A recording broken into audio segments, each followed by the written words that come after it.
بسم اللہ الرحمن الرحیم۔ آج ہم سورۃ بقرہ کی آیت نمبر 11 سے 15 تک ترجمہ و تفسیر کریں گے۔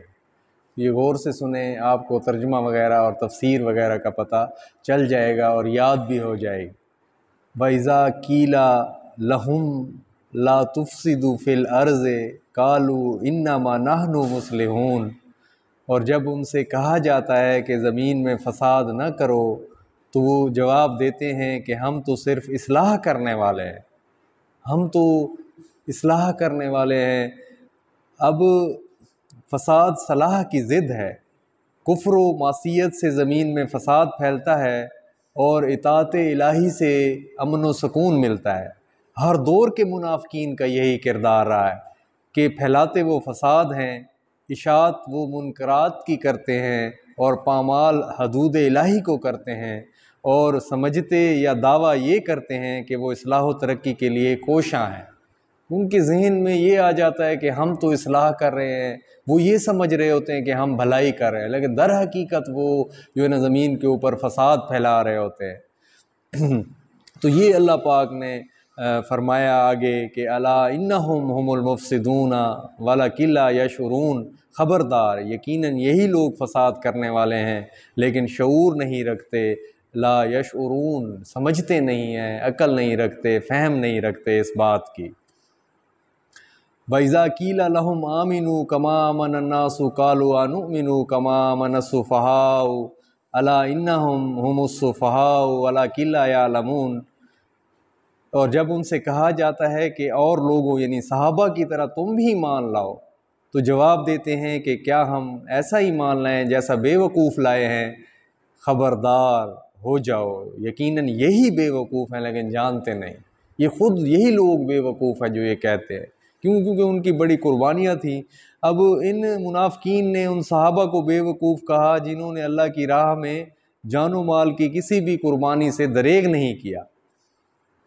اللہ تعالیٰ نے جدید و قدیم دونوں منافقین کی تردید فرمائی ہے۔ فرمایا کسی اعلیٰ تر مقصد کے لیے دنیاوی مفادات کو قربان کر دینا بے وقوفی نہیں، صرف اور صرف اسلام کی ترویج کے لیے انہوں نے اپنا تن من دھن ہر چیز لگا دی، گھر بار کی قربانی دے دی۔ یہ عین عقل مندی اور سعادت ہے۔ صحابہ کرام نے بھی اسی سعادت مندی کا ثبوت مہیا کیا ہے، اس لیے وہ پکے مومن ہی نہیں بلکہ ایمان کے لیے ایک معیار اور کسوٹی ہیں۔ اب ایمان انہی کا معتبر ہوگا جو صحابہ کرام ہی کی طرح ایمان لائیں گے۔ فَإِنْ آمَنُوا بِمِثْلِ مَا آمَنْتُمْ بِهِ فَقَدِ اهْتَدَوْا۔ ظاہر بات ہے کہ نفع عاجل فوری فائدے کے لیے نفع عاجل دیر سے ملنے والے فائدے کو نظر انداز کر دینا، منافقین کو وقتی فائدہ تو ہو جاتا تھا لیکن ہمیشہ کا خسارہ تھا ان کے لیے، اور آخرت کی پائیدار اور دائمی زندگی کے مقابلے میں دنیا کی فانی زندگی کو ترجیح دینا اور اللہ کی بجائے لوگوں سے ڈرنا پرلے درجے کی صفات ہے جس کا ارتکاب ان منافقین نے کیا۔ یوں ایک مسلمہ حقیقت سے بے علم رہے وہ۔ وَإِذَا لَقُوا الَّذِينَ آمَنُوا قَالُوا آمَنَّا وَإِذَا خَلَوْا إِلَىٰ شَيَاطِينِهِمْ قَالُوا إِنَّا مَعَكُمْ إِنَّمَا نَحْنُ مُسْتَهْزِئُونَ۔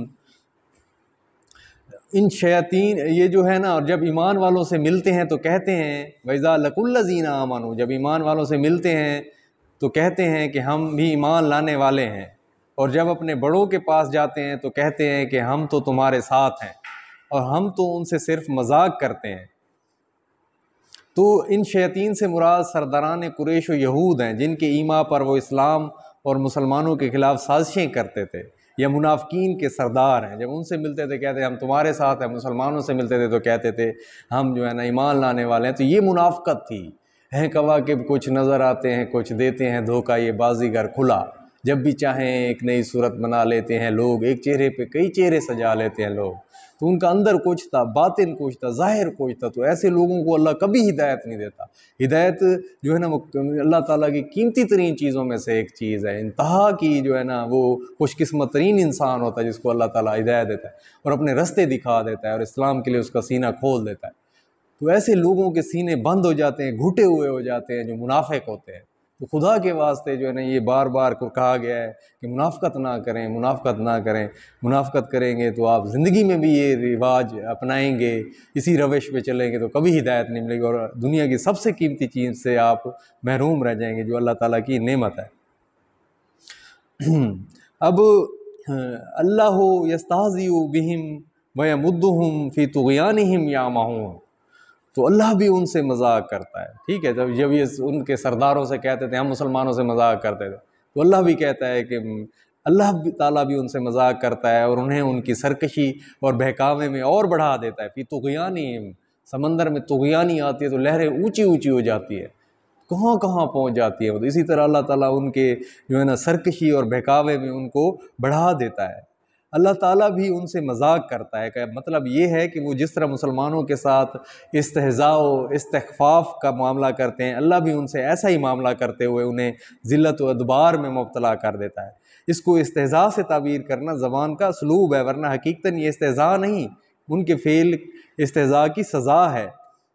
یعنی جیسے وجزاء سیئات سیئات مثلھا، سورہ شورى کی یہ آیت ہے کہ برائی کا بدلہ اسی کی مثل برائی ہے، میں برائی کے بدلے کو برائی کہا گیا ہے، حالانکہ وہ برائی نہیں ہے، ایک جائز فعل ہے، حق بنتا ہے یہ۔ تو اب دوسرا مطلب یہ ہے کہ قیامت والے دن اللہ تعالیٰ بھی ان سے استہزاء فرمائے گا اور ان کو سخت ترین جو ہے نا عذاب میں مبتلا کرے گا۔